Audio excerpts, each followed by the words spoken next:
ഏത് മതത്തിലാണോ വിശ്വസിക്കുന്നത് ആ ദൈവത്തിനെ വിളിക്കുന്നു. ദൈവം ഉണ്ടെന്ന് പറഞ്ഞാലും ഇല്ലെന്ന് പറഞ്ഞാലും നമ്മൾ അൾട്ടിമേറ്റ്ലി വിളിക്കും. പൂർണ്ണമായിട്ടും ബോഡി ഉപേക്ഷിച്ച് ആ ആത്മാവിന് സഞ്ചരിക്കാൻ പറ്റും. അപ്പോൾ പൂർണ്ണ സമാധിയിലേക്കും പോവാം, അല്ലാതെ തന്നെ അതിന് പല പല അസ്ട്രൽ ട്രാവലിന്റെ വേറെ തലങ്ങളുണ്ട്. അതായത് പാസ്റ്റ് ലൈഫിലേക്ക് പോകുമ്പോൾ സ്വാഭാവികമായും ട്രോമ വരും. അത് അവരോട് തന്നെ പറയും. ഞാൻ കഴിവതും ആരെയും സജസ്റ്റ് ചെയ്യാറില്ല. സ്പിരിച്വൽ അവൈക്കനിങ് അല്ലെങ്കിൽ ബോധത്തെ ഉയർത്തുക. പലപ്പോഴും അവർക്കറിയില്ല അവര് മറ്റൊരു ഡയമെൻഷനിലേക്ക് കടന്നു എന്ന്. ഒരു അവസ്ഥ ചെന്നതിന് ശേഷമാണ് അവർ തിരിച്ചറിയുന്നത് അവരൊരു സ്പിരിച്വൽ അവൈക്കനിങ് സ്റ്റേജിലായിരുന്നു എന്ന്. യഥാർത്ഥത്തിൽ എന്താണ് സ്പിരിച്വൽ അവൈക്കനിങ്?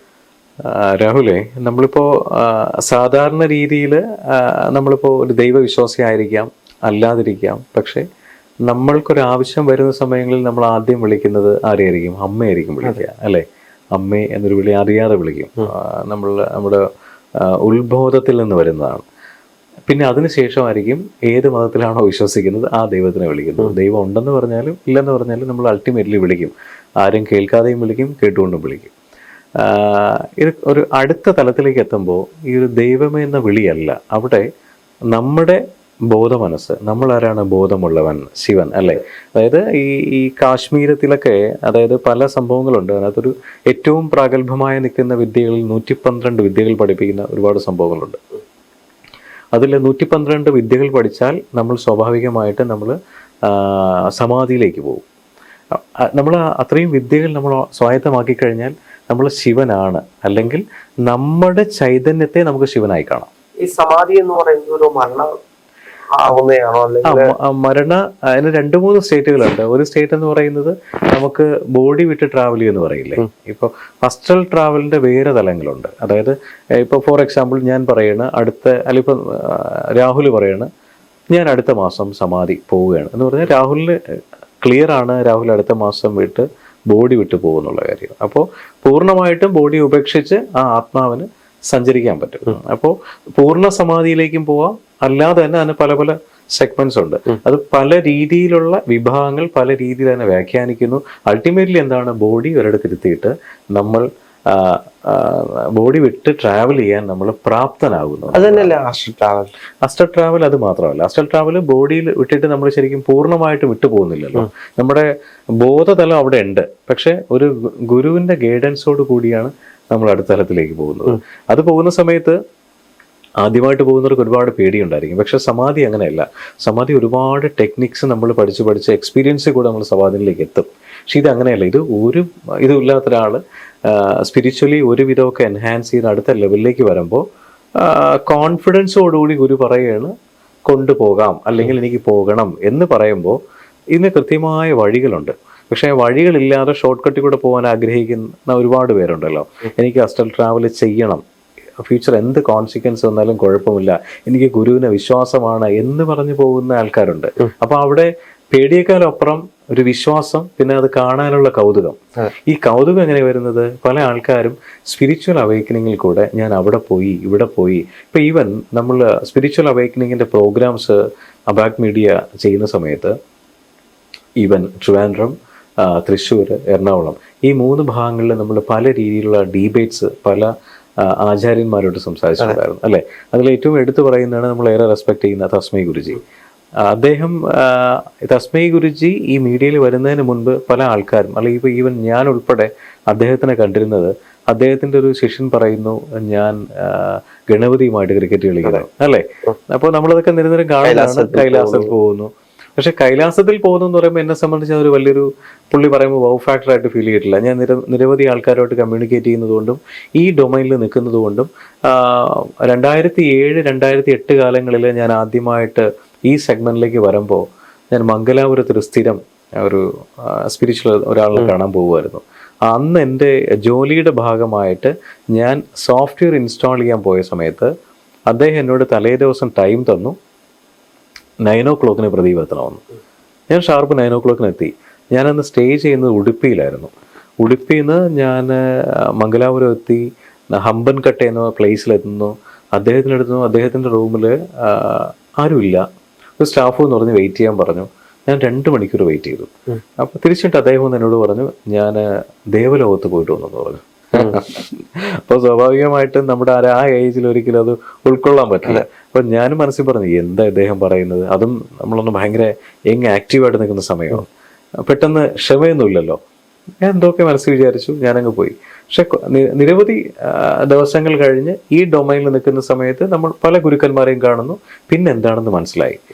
അതിനുശേഷമാണ് ഞാൻ അസ്റ്റൽ ട്രാവൽ ചെയ്തത്. അപ്പോൾ പൂർണ്ണമായിട്ടും എന്താണെന്ന് മനസ്സിലാവുകയും നമ്മളെ കൂടെയുള്ള ഒരാൾ അസ്റ്റൽ ട്രാവലിൽ 4 or 5 ഡയമെൻഷൻസ് എന്ന് പോയെന്നൊക്കെ പറയുമ്പോൾ നമുക്ക് ഭയങ്കര ക്യൂരിയോസിറ്റിയാണ്, അത് പോകണം.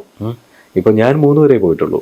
പക്ഷെ ഈ പോകാത്ത ആൾക്കാർ പോയവർ പറയുന്ന എക്സ്പീരിയൻസ് കേട്ടിട്ട് അവിടെ പേടി വരില്ല, എങ്ങനെയെങ്കിലും പോകണം എന്നുള്ളതാണ്. കുറച്ച് പോകുമ്പോഴാണ് നമുക്ക് ശരിക്കും പേടി തോന്നുക, ഒരു ചെറിയൊരു ഉത്ഭയം ഉണ്ടാവും. ടെക്നിക്ക് ഉണ്ടോ? പൂർണ്ണമായിട്ടും കുറച്ച് ദിവസം 1-2 സംഭവം ടെക്നിക്ക് പറഞ്ഞു തരും ചെയ്യാൻ വേണ്ടി. അതായത് നമ്മൾ ഈ ബോധതലത്തിനെയും ഉപബോധ തലത്തിനെയും നമ്മൾ എന്ന് തിരിച്ചറിയുന്ന സമയങ്ങളിലാണല്ലോ നമ്മൾ പോകാൻ തയ്യാറാകുന്നു. അല്ലെങ്കിൽ ഒരാൾ മുൻപ് ഇപ്പൊ രാഹുൽ എന്നോട് അല്ലെങ്കിൽ നമ്മൾ അങ്ങോട്ടും ഇങ്ങോട്ടും സംസാരിക്കുമ്പോൾ ഒരു ഡിബേറ്റ്സ് വന്നാൽ, വാഗ്വാദം വന്നാൽ, അതൊരു പ്രൊഫഷണൽ ലൈഫിനെ നമ്മൾ എടുക്കണമെന്നില്ല. പക്ഷെ ഇപ്പൊ അങ്ങനെയല്ല. അതിപ്പോ ഒരു വാഗ്വാദം വന്നാൽ അവിടെ അത്രയേ ഉള്ളൂ. അദ്ദേഹത്തിന് മനസ്സിലാക്കാനുള്ള ഒരു തിരിച്ചറിവ് അത്രയേ ഉള്ളൂ എന്ന് മനസ്സിലാക്കാൻ ഒരു സ്പിരിച്വൽ അവേക്കനിങ് വന്ന ഒരാൾക്ക് കഴിയും. ചില ഗുരുക്കന്മാർ പെട്ടെന്ന് ദേഷ്യപ്പെടും. അപ്പോൾ ഈ ദേഷ്യപ്പെടുന്ന രീതിയിൽ വെച്ചിട്ട് ഈ ശിഷ്യന്മാരെന്ത് ചെയ്യും, പെട്ടെന്ന് ഈ അസ്റ്റൽ ട്രാവൽ ചെയ്യണം, ചോദിക്കില്ല, വേണമെന്നുണ്ടാവും. പക്ഷെ ഇവർ ചെറിയൊരു ടെക്നിക്ക് പറഞ്ഞു കൊടുക്കും. അവന് ആ ശിഷ്യന് ഇത് വേണമെന്ന് ഗുരുവിന് മനസ്സിലാവും. ഗുരു പറയും നീ ഇത് ചെയ്യുമെന്ന് പറയും. അത് ചെയ്യുമ്പോൾ പറയും ഓക്കെ, അടുത്തത് ചെയ്യുമെന്ന് പറയും. ഓരോരോ സ്റ്റെപ്പായിട്ട് കൊടുത്തിട്ട് പറയും ഇങ്ങനെ പോകാൻ താല്പര്യമുണ്ടോ. ഓരോ ആൾക്കാർ ഓരോ രീതിയിലായിരിക്കും. പക്ഷെ ഞാൻ പലയിടത്തും കണ്ടിട്ടുള്ളത് മിക്കവരും പറഞ്ഞു തരില്ല. അതൊരു നിയോഗമാണ്. നമ്മളവിടെ എത്തുക, അല്ലെങ്കിൽ കമ്പൽ ചെയ്യുക. ചിലരും നമ്മൾ 10 ക്വസ്റ്റ്യൻ ചോദിച്ചാൽ ഒരു ക്വസ്റ്റ്യനായിരിക്കും ആൻസർ പറയുക. അതായത് പോയാൽ കുഴപ്പമുണ്ടോ എന്ന് ചോദിക്കും, ഇങ്ങനെ ആക്കും, വേറൊന്നും പറയില്ല. എനിക്ക് പോകാൻ കഴിയുമോ ഇങ്ങനെ പറയും. അപ്പം നമ്മളിവിടെ പോകാൻ കഴിയുമെന്നാണോ ഇല്ലെന്നാണോ, ഇപ്പം ആയിട്ടില്ല കേട്ടോ എന്ന് പറയും. അപ്പോൾ പിന്നെ അടുത്ത് ചോദിക്കില്ല. അപ്പോൾ ഈ ഓരോ ആൾക്കാരുടെയും ചിന്താരീതികളും അവർ സംസാരിക്കുന്ന ബിഹേവിയർ പാറ്റേൺസും ഡിഫറെൻ്റ് ആണ്. പക്ഷെ ഈ ടെക്നിക്ക് നമ്മൾ ഫോളോ ചെയ്ത് നമ്മൾ നമ്മുടെ ബോധത്തെ അടുത്ത തലത്തിലേക്ക് കൊണ്ടുവരികയാണെങ്കിൽ നമുക്ക് 100% പോകാൻ പറ്റും. എനിക്ക് ഇതേപോലെ ഒരു അനുഭവം ഉണ്ടായിട്ടുണ്ട്. അത് ആസ്ട്രൽ ട്രാവൽ ആണോ അല്ലയോ എന്ന് എനിക്ക് ഇപ്പോഴും അറിയത്തില്ല. ഞാൻ ഇപ്പോഴും വിശ്വസിച്ചില്ല. അത് ഞാൻ മറ്റൊരു സ്ഥലത്ത് ഉറങ്ങുകയാണ്, ഉറങ്ങി കിടക്കുന്ന സമയമാണ്, അത് പകൽ സമയമാണ്. അപ്പൊ ഞാൻ സ്വപ്നം കാണുന്നത് എന്റെ വീട്ടിലേക്ക് ഒരു സുഹൃത്ത് വരുന്നു, അമ്മയോട് ചോദിക്കുന്നു രാഹുൽ എവിടെയെന്ന് ചോദിക്കുന്നു. എന്നിട്ട് ഇവിടെ ഇല്ല എന്ന് പറയുമ്പോൾ ആ സുഹൃത്ത് പോകുന്നു. ഇതാണ് ഞാൻ സ്വപ്നം കാണുന്നത്. അതിനുശേഷം ഒരു വൈകുന്നേരമൊക്കെ ആയപ്പോ ഞാൻ വീട്ടിൽ വിളിച്ചപ്പോൾ പറഞ്ഞു ഉച്ചയ്ക്ക് ഇതേപോലെ ഒരു സുഹൃത്ത് വന്നിരുന്നു വീട്ടില്, എവിടെയാണെന്ന് ചോദിച്ചിട്ട് പോയി. ഞാൻ കണ്ടത് അതേ സുഹൃത്തിനെ തന്നെയാണ്. സ്വപ്നം കണ്ടു. അപ്പം അത് ഞാൻ സ്വപ്നമാണ് എന്നാണ് ആ സമയത്ത് വിശ്വസിച്ചത്. പക്ഷെ വീട്ടിൽ വിളിച്ചു കഴിഞ്ഞപ്പോഴാണ് അറിയുന്നത് ഇങ്ങനെ ഒരാൾ വീട്ടിൽ വന്നിട്ട് പോയത്.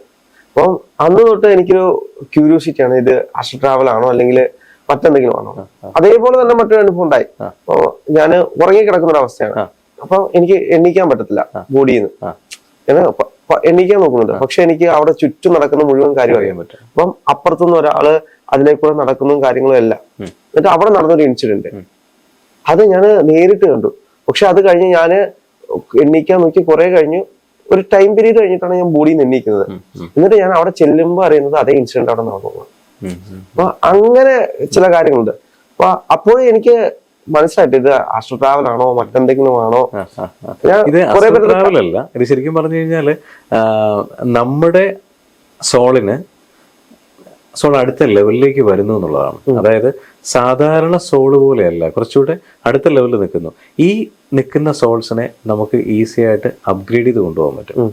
ആ സോളിന്റെ എന്താ പറയുക പവർ കൂട്ടാൻ പറ്റും. അതെങ്ങനെയാണ് ഒരു പീക്ക് ലെവലിലേക്ക് ആവുന്നത്? സാധാരണ സോള് എന്ന് പറയുന്നത് ചില കാര്യങ്ങളൊന്നും മനസ്സിലാക്കാൻ പറ്റില്ല. എപ്പോഴും അവിടെ എന്താ പറയുക മറ്റൊരാളിൻ്റെ ഇടപെടൽ നമ്മൾ ഇഷ്ടപ്പെടണമെന്നില്ല. ഈ സ്പിരിച്വൽ അവേക്കനിങ് വന്നു തുടങ്ങുമ്പോൾ നമുക്ക് വരുന്ന 1-2 സിമ്പിൾസ് ഉണ്ടാവും. കുറേ ആൾക്കാർ നമ്മളിൽ നിന്ന് കട്ടായി പോകും. നല്ല ബന്ധങ്ങളായിരിക്കും, നമ്മൾ വിചാരിക്കും ഈ ബന്ധം ജീവിതാവസാനം വരെ ഉണ്ടാവും എന്ന് വിചാരിക്കും. ഈ ബന്ധങ്ങളൊക്കെ കട്ടായി പോകും, ഒരു കാരണം ഉണ്ടാവില്ല. ചില കാര്യങ്ങൾക്ക് നമുക്ക് പോകാൻ താല്പര്യം ഉണ്ടാവില്ല. അതായത് നമുക്കെല്ലാവർക്കും ഒരു ഹോബി ഉണ്ടാവും അല്ലേ. ചിലപ്പോൾ ജോലി കഴിഞ്ഞ് അല്ലെങ്കിൽ ബിസിനസ് കഴിഞ്ഞ് അല്ലെങ്കിൽ ഇവിടെ ഇരിക്കണം, കുറച്ച് പേരുടെ സംസാരിക്കണം, അല്ലെങ്കിൽ ട്രാവൽ വേണം, ചില സംഭവങ്ങളൊക്കെ കട്ടാവും. പക്ഷെ എന്റെ ഈ അവസ്ഥ എന്ന് വെച്ച് കഴിഞ്ഞാല് എനിക്ക് ഞാൻ ഇത് രണ്ട് സംഭവം നടക്കുമ്പോൾ എന്റെ ബോഡിയിൽ നിന്ന് എനിക്ക് എണ്ണിക്കാൻ പറ്റുന്നില്ല. അത് ഞാൻ മാക്സിമം നോക്കുന്നുണ്ട് എന്റെ ബോഡിയിൽ നിന്നും എണ്ണിക്കാൻ വേണ്ടിട്ട്. പക്ഷെ അത് എണ്ണിക്കാൻ കഴിയാത്തൊരു സാഹചര്യം, ഉറക്കത്തിന്റെ ഒരു പീക്ക് ലെവൽ ആയതുകൊണ്ടായിരിക്കാം. പക്ഷെ അങ്ങനെയാണ് പോകുന്നത്. അത് യഥാർത്ഥത്തില് എന്തുകൊണ്ടായിരിക്കും അങ്ങനെ വരുന്നത്? നമ്മൾ ഈ മെസ്മറിസം ചെയ്യുന്ന സമയത്ത് ഞാൻ ഒരുപാട് പ്രാവശ്യം ചെയ്തിട്ടുണ്ട്. അത് ഞാൻ പലർക്കും ചെയ്ത് കൊടുക്കുന്നുണ്ടായിരുന്നു. ഈവൻ ഒരുപാട് ക്യാമ്പ്സ് നമ്മൾ പല സ്ഥലങ്ങളിലും ചെയ്തിട്ടുണ്ട്. ഇപ്പോൾ ഈവൻ മാരിയോട്ടിലാണെങ്കിലും ലിമറിഡിയനിലാണെങ്കിലും വാഗമണിൽ മിക്കവാറും ക്യാമ്പ് നമ്മൾ ചെയ്തിരുന്നു. അപ്പോൾ മെസ്മറിസം ചെയ്യുന്ന സമയത്ത് നമ്മൾ ഒരാളെ എങ്ങനെയാണ് മെസ്മറിസം ചെയ്യുന്നത്? ഈ ഹിപ്നോട്ടിക്കിൻ്റെ അടുത്ത സ്റ്റേറ്റിൽ കൊണ്ടുപോവുകയോ അല്ലെങ്കിൽ നോക്കി അവരെ മെസ്മറിസം ചെയ്യും. എന്തെങ്കിലും പ്രോബ്ലമായിട്ട് വന്നിരിക്കുന്നവരാണെങ്കിൽ നോക്കി മെസ്മറിസം ചെയ്യുക, സ്വാഭാവികമായിട്ടും അവർ കോൺഷ്യസ് ലെവലിൽ നിന്ന് ബോധം വിട്ടുപോകും, ഇങ്ങനെ ബാക്കിലേക്കും പറഞ്ഞു പോകും. അപ്പോൾ ബാക്കിൽ പിടിക്കാൻ ആളുണ്ടാവും. ആ കിടക്കുന്ന സമയത്ത് ഇവിടെ നമുക്ക് 2-3 ഓപ്ഷൻസ് ഉണ്ട്. ഒന്ന് PLR എടുക്കാം, പാസ്റ്റ് ലൈഫ് എടുക്കാം. പാസ്റ്റ് ലൈഫിലേക്ക് പോകുമ്പോൾ സ്വാഭാവികമായും ട്രോമ വരും. അത് അവരോട് തന്നെ പറയും. ഞാൻ കഴിവതും ആരെയും സജസ്റ്റ് ചെയ്യാറില്ല. അല്ലാതെ ഇവരുടെ കോൺഷ്യസ് ലെവൽ മാറി അബോധാവസ്ഥയിലേക്ക് പോകുമ്പോൾ ഡിഗ് ചെയ്യും. എന്താണ് ഇവരുടെ പ്രശ്നം ചോദിക്കും. അപ്പോൾ സ്വാഭാവികമായിട്ടും ബോഡി അവിടെ ഉണ്ടാവും, പക്ഷെ എഴുന്നേറ്റ് വരാൻ പറ്റില്ല. നമ്മൾ അടുത്തൊരു ടെക്നിക്ക് ഉപയോഗിച്ച് ഇവരെ പിടിച്ച് കൊണ്ടുവന്നാലല്ലാതെ ഇവർക്ക് എഴുന്നേറ്റ് വരാൻ പറ്റില്ല. ഇപ്പൊ ഈവൻ രാഹുൽ കോൺഷ്യസ് ആയിട്ട് നിൽക്കുന്ന സമയത്ത് നമുക്ക് മെസ്മറിസം ചെയ്യാൻ പറ്റും. മെസ്മറിസ്റ്റിന് എക്സ്പേർട്ടിന് ചെയ്യാൻ പറ്റും. അതായത് രാഹുലിനുണ്ട് ഫോർ എക്സാമ്പിൾ കാല് അനക്കാൻ പറ്റില്ല എന്നുകൊണ്ട് അനക്കാൻ പറ്റില്ല. രാഹുലിനെ അനക്കാൻ ട്രൈ ചെയ്യും, പക്ഷെ അത് ആ സമയത്ത് ഉപബോധ മനസ്സ് സമ്മതിക്കില്ല. അപ്പൊ രാഹുൽ കിടക്കുന്നു, എഴുന്നേക്കാൻ പറ്റില്ല. രാഹുലിന് ഓർമ്മയുണ്ട്, സറൗണ്ടിങ്സിൽ നടക്കുന്ന ഓർമ്മയുണ്ട്, എഴുന്നേക്കാൻ ഭയങ്കര ട്രൈ ചെയ്യും, പക്ഷെ ബോഡി അനങ്ങില്ല.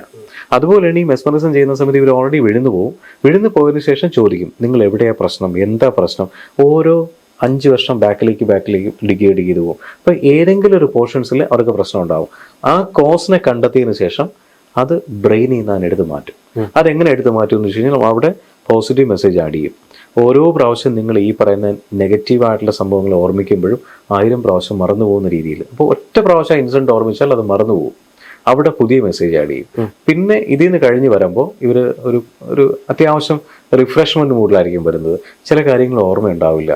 പക്ഷെ നമ്മൾ വിളിക്കാതെ അല്ലെങ്കിൽ ഈ പറയുന്ന എക്സ്പേർട്ട് വിളിക്കാതെ അവർക്ക് എഴുന്നേറ്റ് വരാൻ പറ്റില്ല. അതുപോലെയാണ് രാഹുൽ കിടക്കുന്ന സമയത്ത് സറൗണ്ടിങ്സിൽ കാണാൻ പറ്റും, പക്ഷെ ബോഡി അവിടെ എന്ത് ചെയ്താലും എഴുന്നേറ്റ് വരാൻ പറ്റില്ല.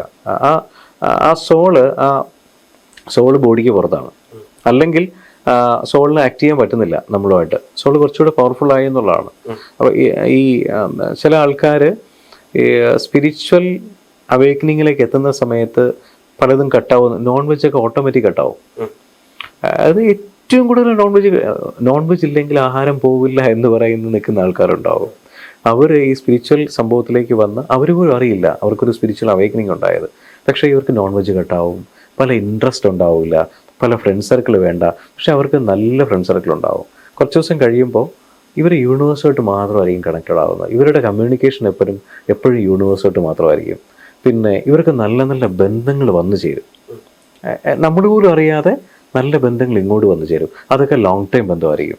പിന്നെ ഇവർക്ക് പ്രത്യേകിച്ച് ഒന്നിനകത്തൊരു സാറ്റിസ്ഫാക്ഷൻ ഉണ്ടാവില്ല. അതായത് എന്ത് കിട്ടിയാലും ഓക്കെ, ഒരു ചായ കുടിച്ചാലും ഓക്കെ, അല്ലെങ്കിൽ ഒരു ചോറ് കഴിച്ചാലും ഓക്കെ, അല്ലെങ്കിൽ ഇനിയിപ്പോൾ ഈവൻ ഒരു ഫുഡ് കഴിച്ചിട്ടില്ലെങ്കിലും ഓക്കെ, ആ ഒരു ലെവലിലേക്ക് നമ്മുടെ മാനസികമായി നമ്മൾ മാറും എന്നുള്ളതാണ്. ഒരുപാട് സിമ്പിൾസ് ഉണ്ട്. ഇതൊക്കെ വളരെ ചെറിയ സംഭവങ്ങളാണ്.